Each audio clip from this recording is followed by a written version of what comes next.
Halo semuanya, sawadee kerap, apa kabar? Semoga kabar kalian selalu baik dan juga sehat. Selamat datang di segmen analisa. Kembali kita update mengenai kasus di Subang, Jawa Barat yang sekarang ini sudah memasuki bulan keempat, tapi tim penyidik masih terlihat belum percaya diri untuk mengumumkan siapakah tersangkanya. Dan hari ini kita akan bahas mengenai beberapa teman-teman yang sudah komentar di YouTube ini dan juga di Instagramku untuk membahas mengenai ada salah satu saksi dari kasus Subang ini yang pengacaranya bilang bahwa ada banyak luka-luka di tubuh saksi ini, kemudian tepatnya di bagian tangan dan juga kaki. Kemudian aku coba cross-check mengenai berita ini, ternyata memang benar, aku baca dari tribunnewsbogor.com bahwa update kasus Subang, luka-luka di tangan dan kaki Danu ditanya penyidik, pengacara ungkap alibi ini. Oke, jadi berita ini muncul karena keterangan dari salah satu tim pengacaranya.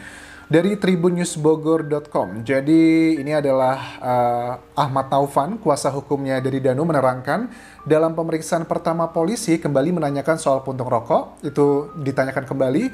Kedua adalah seperti diketahui bersama dari hasil olah TKP, polisi menemukan DNA Danu pada puntung rokok. Danu sendiri mengaku sempat ke rumah Tuti sebelum terjadinya pembunuhan. Oke, ini untuk masalah puntung rokok. Sudah sering kita bahas dan akan aku fokuskan ke berita berikutnya lagi adalah yang mengenai masalah luka-luka di kaki dan lainnya. Oke, selain puntung rokok, penyidik juga mengatakan kata tim kuasa hukumnya menanyakan soal luka yang dialami Danu. Nah, lukanya itu di kaki dan lainnya. Lainnya di mana ya? Coba aku baca lagi. Oke, luka-lukanya itu menurut Taufan pemeriksaan Danu hanya menegaskan keterangan sebelumnya, kurang lebih hanya itu saja.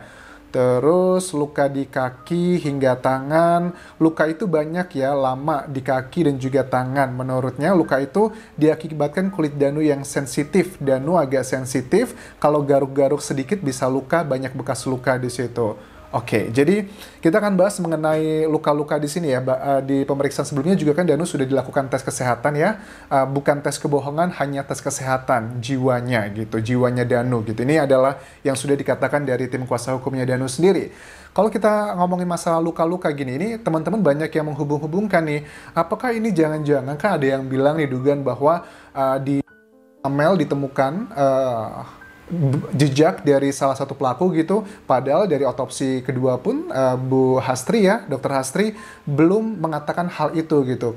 Sempat kita ngobrol langsung kan ya waktu di channelnya Denny Darko, bahwa yang ngomong bahwa ada sesuatu di kukunya Amel itu kan bukan Bu Hastri gitu, dan itu hanya isu-isu saja yang berada di masyarakat. Nah, tapi gini deh, yang kan kita bahas tentunya untuk ngebahas ini yang untuk mengetahui apakah beneran luka di saksi ini miliknya Danu ini adalah luka karena alergi atau jatuh atau mungkin dugaannya terkait dengan kasus ini, itu bukanlah kita yang bisa menentukan, tapi adalah yang menentukan adalah tim ahlinya, yaitu adalah dokter. Tapi secara logikanya begini, bagaimana kita mengetahui Anjas apakah benar nih seandainya emang kita bisa ya secara logika untuk mengetahui bekas luka itu, lukanya penyebabnya apa bisa diketahui ya. Menurut aku sendiri, aku membaca dari sejumlah jurnal dan sempat ngobrol dengan beberapa teman-teman dokterku bahwa untuk mengetahui penyebab luka itu hal yang tidaklah sulit untuk diketahui. Misalnya begini, kayak mungkin luka di tubuh kita, mungkin zaman dulu ya, kalau anak-anak zaman dulu kan kita tuh sering banyak orang lah, teman-temanku tuh yang kena knalpot kakinya. Itu kan luka knalpot tipikal sekali ya, wah ini pasti kena knalpot. Ataupun juga luka karena cakaran atau luka karena alergi, bahkan jerawat pun yang luka di wajah aja kita bisa mengetahui nih kalau kita ke dokter kulit gitu kan ya, wah kok fleknya tebal sekali, ini pasti jerawatnya dipencetin ya. Beda dengan jerawat pada saat dicek, oh kok cepet hilang gitu, nggak ada fleknya karena tidak dipenceti.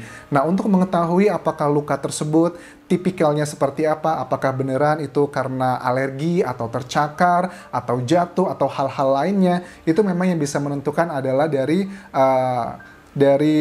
ya orang yang melakukan visum ya, dokter terutama, itu akan dilihat seperti apa, dan itu adalah hal yang sangat ilmiah, dan itu bukan bagian aku ataupun juga teman-teman untuk mengejudge apakah luka yang dimiliki saksi ini Danu ya, ini adalah berhubungan dengan kasus ini ataukah luka yang sebenarnya tidak ada. Jelas ini ada azas praduga tak bersalah, tapi memang berdasarkan keterangan dari Tribun News Bogor ini adalah yang disampaikan dari tim kuasa hukumnya Danu, Pak Ahmad Taufan, bahwa memang dinyatakan ada beberapa hal yang dilakukan pemeriksaan, ya ada diantaranya adalah tes kesehatan jiwa, kemudian juga ditanya tentang luka-luka di kaki dan juga tangan Danu, serta juga ada beberapa penguatan untuk pemeriksaan di BAP-nya, berita acara pemeriksaan sendiri. Tapi gini ya teman-teman, kalau aku sih sekarang nggak lagi fokus ngebahas tentang saksi-saksi yang sebegitu banyaknya, karena sudah 55 saksi kan diperiksa dengan keterangan yang macam-macam, tapi juga tim penyidik sudah memasuki bulan keempat, belum terlihat percaya diri untuk mengumumkan tersangkanya. Setiap saksi kan sekarang kita lihat hampir banyak itu saksi di atas 3 atau di atas 4 lah, yang sudah berbicara di media massa tuh banyak kali ya, baik itu melalui teman-teman YouTuber atau citizen jurnalis, ataupun juga di media nasional, TV, ataupun juga cetak. Mereka kan sudah banyak berbicara dengan keterangannya masing-masing, dan hal ini adalah bukan hal yang kita mau cari tahu, tapi memang sudah tersiarkan. Misalnya kayak luka-luka di saksi Danu ini sendiri, kita taunya juga karena keterangan dari tim kuasa hukumnya sendiri. Nah, kemudian yang menjadi concern aku sekarang adalah dari tim penyidiknya sendiri aja sih. Tim penyidiknya sendiri, apakah punya keberanian dan juga kematangan jiwa, dedikasi yang tinggi, serta integritas yang tinggi untuk berani mengungkap kasus ini, karena dengan fakta-fakta yang kita dari media aja, kita taunya cuma sedikit-sedikit aja, itu sudah banyak yang dinilai adalah beberapa alat bukti yang cukup kuat untuk beberapa hal. Tentunya aku tidak menyebutkan hal tertentu, karena itu adalah bagian tim penyidik nantinya. Tapi kan kita juga tahu bahwa untuk menjadi alat bukti itu kan ada beberapa contohnya, misalnya adalah keterangan saksi atau keterangan ahli atau surat. Surat itu adalah sebuah analisa atau statement yang dibuat oleh tim analisa dari forensik atau dari orang yang ahli di bidang IT atau hal-hal yang terkait dengan tersebut.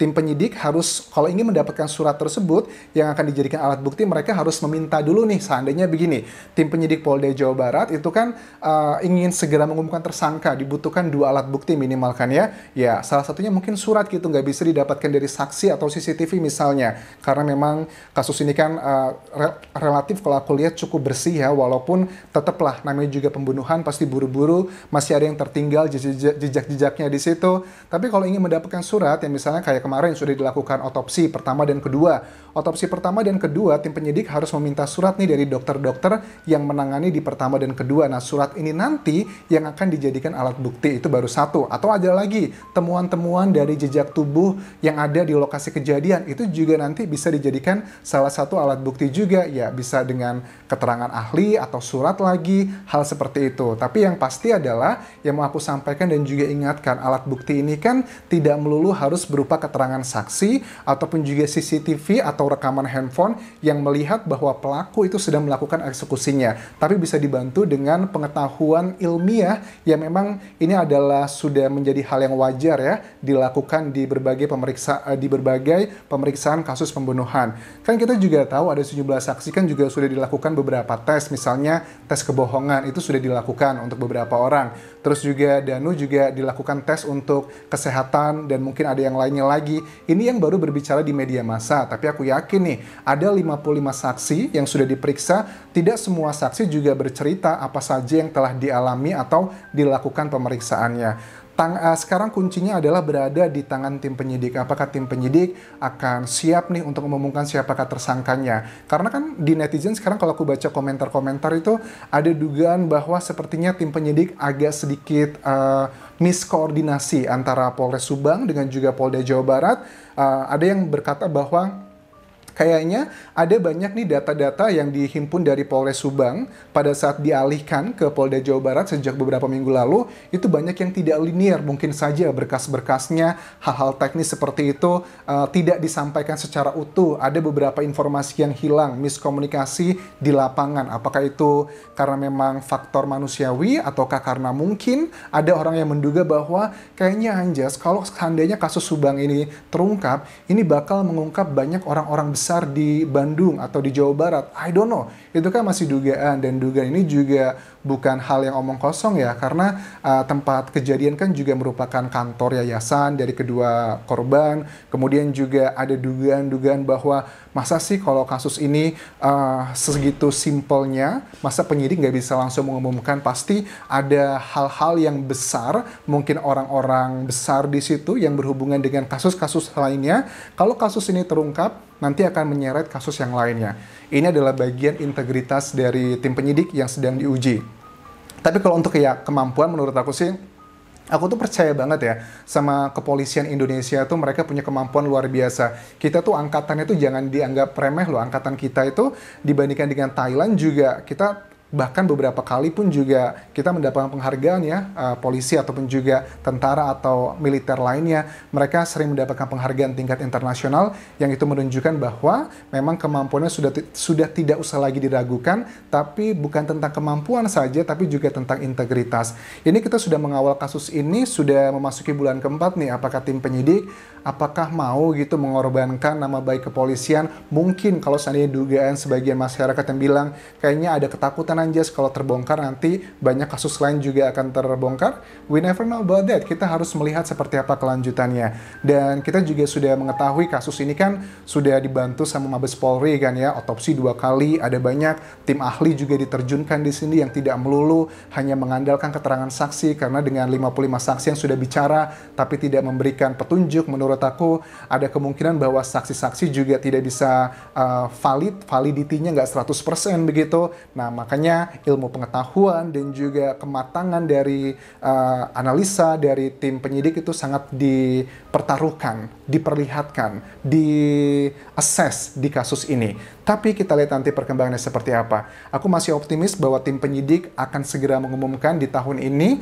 tapi kalaupun memang tidak, ya masyarakat yang akan menilai apakah tim penyidik kita beneran serius dengan kasus ini ataukah tidak begitu. Karena sudah banyak data-data yang tersebar di media massa, bukan karena kita yang mencari tahu, tapi karena banyak saksi yang sudah berbicara di media massa. Tapi tim penyidik sejak beberapa bulan lalu sudah tidak lagi terbuka dengan media massa, yang ngomong hanyalah bagian para saksi-saksinya saja. Nah, ini kan bisa menjadi distorsi di masyarakat nanti. Setiap saksi menyampaikan A, B, C, D dengan versinya masing-masing, dan masyarakat juga menerima dengan versinya masing-masing. Ini akan meng-create konflik di masyarakat. Salah satunya adalah ketidakpercayaan terhadap kinerja dari tim penyidik di Polda Jawa Barat. Ini adalah salah satu harga yang mungkin harus dibayar kalau kasus ini tidak segera terungkap. Aku rasa itu yang bisa aku bahas mengenai kasus ini. Kita nantikan update selanjutnya. Sampai ketemu lagi di video berikutnya. Jangan lupa tinggalkan komentar positif kalian. Terus kita kawal kasus ini hingga tuntas. Dan juga follow Instagram Kudianjas di Thailand, serta subscribe channel YouTube ini.